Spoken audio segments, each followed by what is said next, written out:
Hi friends, ഇന്ന് ഞാൻ ചപ്പാത്തിയുടെ കൂടെ ആയാലും ചോറിൻ്റെ കൂടെ ആയാലും ഒക്കെ കഴിക്കാൻ നല്ല ടേസ്റ്റി ആയിട്ടുള്ള ഒരു തോരനാണ് ഉണ്ടാക്കാൻ പോകുന്നത്. വളരെ എളുപ്പത്തിൽ നല്ല ടേസ്റ്റി ആയിട്ട് ഉണ്ടാക്കിയെടുക്കാൻ പറ്റുന്നൊരു തോരനാണ് കേട്ടോ ഇത്. അപ്പോൾ ഇതെങ്ങനെ ഉണ്ടാക്കിയെടുക്കുന്നതെന്ന് നോക്കിയാലോ. അതിനായിട്ട് അതിന് തന്നെ ഒരു പാനിലോട്ട് 1.5 ടേബിൾ സ്പൂൺ വെളിച്ചെണ്ണ ഒഴിച്ചു കൊടുക്കുക. വെളിച്ചെണ്ണ ഒന്ന് ചൂടായി വരുമ്പോൾ 3 പച്ചമുളക് കട്ട് ചെയ്ത് ഇട്ട് കൊടുക്കാം. പിന്നെ വേണ്ടത് ഒരു മീഡിയം വലുപ്പത്തിലുള്ള സവാള അരിഞ്ഞതാണ്. സവാളയ്ക്ക് പകരം ഒരു 10 ചുവന്നുള്ളി അരിഞ്ഞത് ചേർത്ത് കൊടുത്താലും മതി കേട്ടോ. എന്നിട്ട് ഇതെല്ലാം നന്നായി ഒന്ന് വഴറ്റിയെടുക്കാം. സവാള നല്ല ട്രാൻസ്പെറൻ്റ് ആവുന്നത് വരെ നമുക്കൊന്ന് വഴറ്റിയെടുക്കണം. അങ്ങനെ സവാളയൊക്കെ ഇതാ ട്രാൻസ്പെറൻ്റ് ആയി തുടങ്ങിയിട്ടുണ്ട്. ഇനി നമുക്ക് തീ ലോ ഫ്ലെയിമിലേക്ക് മാറ്റിയിട്ട് അതിലേക്ക് പൊടികൾ ആഡ് ചെയ്ത് കൊടുക്കാം.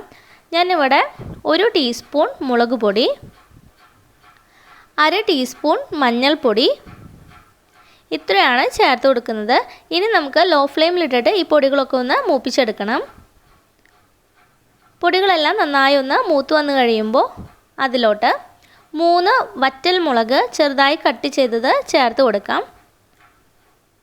പിന്നെ വേണ്ടത് ഒരു 2-3 തണ്ട് കറിവേപ്പിലയാണ്. അപ്പോൾ അതുകൂടി നമുക്ക് അതിലേക്ക് ഉരിഞ്ഞിട്ട് കൊടുക്കാം. ഇനി അത് രണ്ടും ചെറുതായി ഒന്ന് ചൂടാക്കി എടുക്കണം. അങ്ങനെ എല്ലാം നന്നായി ഒന്ന് മൂത്ത് വന്ന് കഴിയുമ്പോൾ നമുക്കതിലേക്ക് വെജിറ്റബിൾസ് ആഡ് ചെയ്ത് കൊടുക്കാം. ഞാനിവിടെ ക്യാരറ്റ്, ഒരു മീഡിയം വലുപ്പത്തിലുള്ള ക്യാരറ്റാണ് എടുത്തിട്ടുള്ളത്. അത് ചെറിയതായിട്ട് കട്ട് ചെയ്ത് വെച്ചിട്ടുണ്ട്. അതുപോലെ 200 ഗ്രാം പടവലങ്ങ എടുത്തിട്ടുണ്ട്. പടവലങ്ങയും അതിൻ്റെ ഉള്ളിലത്തെ കുരുവും അതുപോലെ തൊലിയെല്ലാം കളഞ്ഞിട്ട് ചെറിയ പീസുകളായിട്ട് കട്ട് ചെയ്തെടുത്തതാണ്. ഇനി അതിലേക്ക് നമുക്ക് ആവശ്യത്തിന് ഉപ്പ് ചേർത്ത് കൊടുത്ത് നന്നായി ഒന്ന് ഇളക്കി യോജിപ്പിച്ച് കൊടുക്കണം. അങ്ങനെ എല്ലാം നന്നായിട്ട് യോജിപ്പിച്ചെടുത്തതിന് ശേഷം നമുക്ക് 2 മിനിറ്റ് അതൊരു മീഡിയം ഫ്ലെയിമിൽ കുക്ക് ചെയ്തെടുക്കണം കേട്ടോ. തുറന്ന് വെച്ചിട്ട് തന്നെ മീഡിയം ഫ്ലെയിമിൽ ഇളക്കി കൊടുത്ത് കുക്ക് ചെയ്തെടുക്കുക.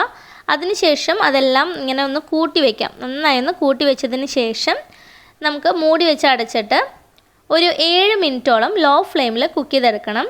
പടവലങ്ങ ആയതുകൊണ്ട് തന്നെ അതിൽ നിന്ന് നന്നായിട്ട് വെള്ളം ഇറങ്ങി വരും. അപ്പോൾ നമുക്ക് എക്സ്ട്രാ വെള്ളം ആഡ് ചെയ്യേണ്ട ആവശ്യമൊന്നുമില്ല. നമുക്കിങ്ങനെ അടച്ചു വെച്ചിട്ട് കുക്ക് ചെയ്തെടുത്താൽ മതി. വളരെ ലോ ഫ്ലെയിമിൽ വേണം കുക്ക് ചെയ്യാനായിട്ട്. അങ്ങനെ ഒരു 7 മിനിറ്റ് കഴിയുമ്പോഴേക്കും നമ്മുടെ പടവലങ്ങയൊക്കെ നന്നായിട്ട് കുക്കായി കിട്ടും കേട്ടോ. ഇനിയിപ്പോൾ നമുക്ക് പടവലങ്ങ അധികം വെന്തിട്ടില്ലാന്ന് തോന്നുകയാണെന്നുണ്ടെങ്കിൽ അടച്ചു വെച്ചിട്ട് അല്പം നേരം കൂടി ഒരു 2-3 മിനിറ്റ് കൂടി ഒന്ന് അടച്ചു വെച്ച് കുക്ക് ചെയ്തെടുത്താൽ മതി. ഇവിടെ 7 മിനിറ്റ് ആയപ്പോഴേക്കും നമ്മുടെ പടവലങ്ങയൊക്കെ നന്നായിട്ട് കുക്കായി വന്നു.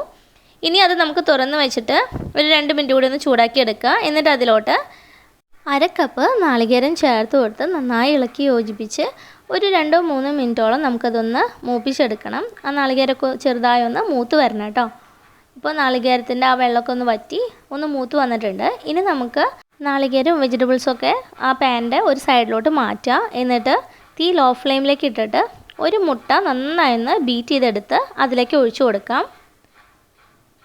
അങ്ങനെ നമ്മൾ മുട്ട ഒഴിച്ചു കൊടുത്തു. ഇനി അതിലേക്ക് നമ്മൾ ചേർത്ത് കൊടുക്കുന്നത് കുരുമുളക് പൊടിയും ഉപ്പുമാണ്. അപ്പോൾ ഓരോരുത്തരുടെ എരിവിനനുസരിച്ചിട്ട് കുരുമുളക് പൊടിയും അതുപോലെ ഉപ്പും ആഡ് ചെയ്ത് കൊടുക്കാം. എന്നിട്ട് നമ്മൾ സാധാരണ മുട്ടയൊക്കെ കുത്തി പൊരിക്കില്ല, അതേപോലെ ഇതുപോലെ ഇങ്ങനെ ഒന്ന് കുത്തി പൊരിച്ചെടുക്കുക. നന്നായിട്ടൊന്ന് മുട്ട കുക്കായി വന്നു കഴിയുമ്പോൾ വെജിറ്റബിൾസുമായിട്ട് യോജിപ്പിച്ചെടുക്കണം. അങ്ങനെ നന്നായി യോജിപ്പിച്ച് ഒരു 2 മിനിറ്റ് കൂടി ഒന്ന് ചൂടാക്കി എടുക്കുമ്പോഴേക്കും നമ്മുടെ തോരൻ റെഡിയായി കിട്ടും. നല്ല ടേസ്റ്റിയാണ്. വെജിറ്റബിൾസും മുട്ടയൊക്കെ ചേർന്നിട്ട് നല്ല അടിപൊളി ഒരു തോരനാണ് കേട്ടോ. അപ്പോൾ എല്ലാവരും ഒന്ന് ട്രൈ ചെയ്ത് നോക്കുക. ഇത് നമുക്ക് ചൂടോട് കൂടി തന്നെ സെർവ് ചെയ്യാം. അപ്പോൾ ചൂടോട് കൂടി കഴിക്കാൻ നല്ല രസമാണ്. നമുക്ക് ചപ്പാത്തിയുടെ കൂടെ കഴിക്കാനാണെങ്കിലും ചോറിൻ്റെ കൂടെ കഴിക്കാനാണെങ്കിലും ഒക്കെ അടിപൊളി ഒരു സൈഡ് ഡിഷാണ് കേട്ടോ. അപ്പോൾ നിങ്ങൾ ട്രൈ ചെയ്ത് നോക്കിയിട്ട് നിങ്ങൾക്ക് ഇഷ്ടപ്പെട്ട് കഴിഞ്ഞാൽ ലൈക്ക് ചെയ്യാനും ഷെയർ ചെയ്യാനും കമൻറ്റ് ചെയ്യാനും മറക്കരുത് കേട്ടോ. Thanks for watching.